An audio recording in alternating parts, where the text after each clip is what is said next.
I think we can talk later, but right now they're busy working, so we'll leave it at that. Go ahead. For the trade letters that you're sending out on Monday, Secretary Besant said that it would be a 3-week extension and that rates could go back up to the April 2nd level on August 1st. Is that what we should... We're going to be sending letters out on Monday having to do with the trade deals. It could be 12, maybe 15. You know, Secretary of Commerce right here. And I guess, Howard, I would say it could be maybe as many as 15 or so.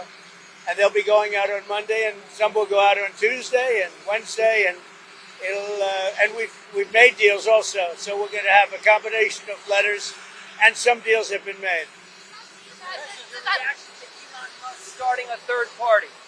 I think it's ridiculous to start a third party. We have a tremendous success with the Republican Party. The Democrats have lost their way, but it's always been a two-party system.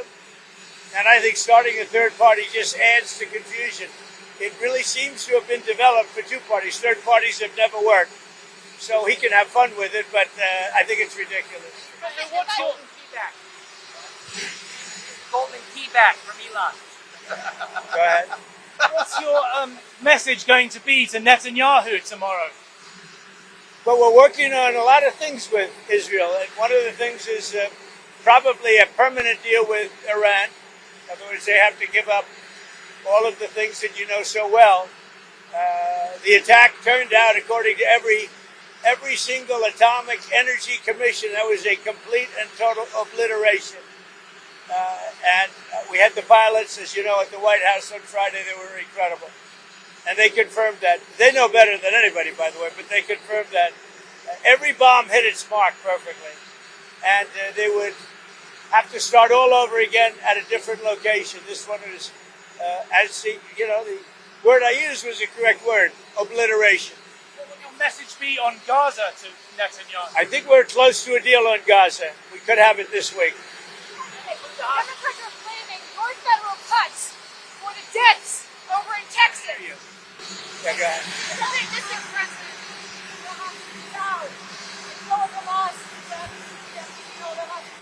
I think there's a good chance we have a deal with Hamas during the coming week, pertaining to quite a few of the hostages. Yeah. You know, we've gotten a lot of the hostages out, but pertaining to the remaining hostages, quite a few of them will be coming out. We think we'll have that done this week. Mr. President, do the tariff rates change at all on July 9th, or do they change on August 1st? What are you talking about?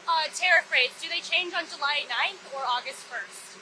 They're going to be tariffs. The tariffs are going to be the tariffs. I think we'll have most countries done by July 9th, yeah.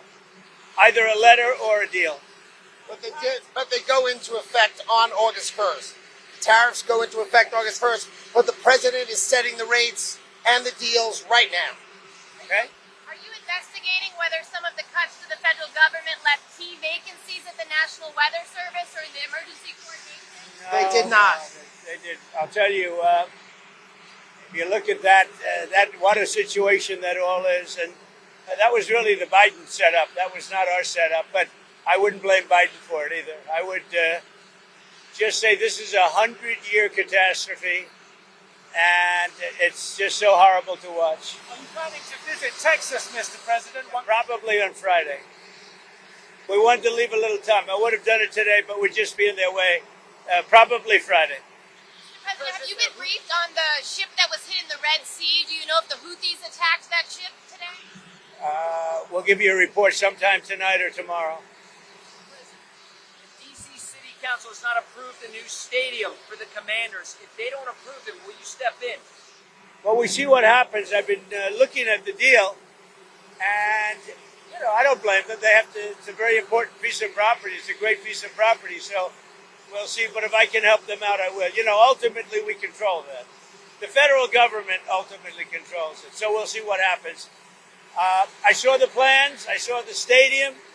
The owner's very, very successful and a very good man. I know him a little bit.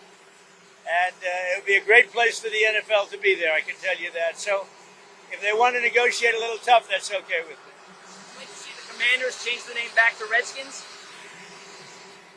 Well, you want me to make a controversial statement? I would. I wouldn't have changed the name, but that's there. It just doesn't have the same. It doesn't have the same ring to me. But winning can make everything sound good.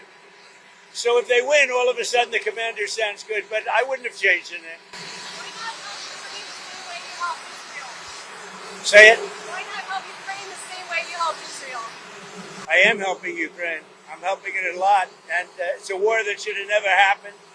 It's a war that should have never started. If I were president, if the election weren't rigged, and it was rigged so badly, and that's come out. Read Miranda Devine in the New York Post today. The election was totally rigged, and if it weren't rigged, you wouldn't have a war with Russia right now, and you wouldn't have had inflation, and you wouldn't have had the horrible Afghanistan the way they left. Not that they left. We would have been out before them, but the way they left. I think the most embarrassing day in the history of our country. You wouldn't have had the October horror show with Israel and Hamas. You wouldn't have had any of it. You wouldn't have had the recent showdown with Iran. You wouldn't have had any of it. And you wouldn't have had inflation. So you said you had a strategic call with Zelensky the other day. What strategy did you I just? thought it was a good call. He's being hit very hard, as I said he would. He's being hit very hard, and I was very disappointed with my call with President Putin. I was very disappointed. Mr. President, in light of the floods, do you think that the federal government needs to hire back any of the meteorologists who were fired in the last few months? I wouldn't know that. I really wouldn't. I would think not. This was the thing that happened in seconds. Nobody expected it. Nobody saw it. Very talented people are there, and they didn't see it. It's, I guess they said, once in 100 years, they've never seen anything like this. So I wouldn't, people are trying to blame the school. They're trying to blame the camp. They're trying to blame, it's just a horrible thing.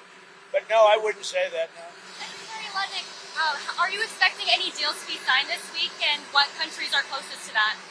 Well, the president is right in the midst of discussing all sorts of deals with all sorts of countries, and the gentleman to my right is going to decide, and I'm going to be with him when he makes that decision.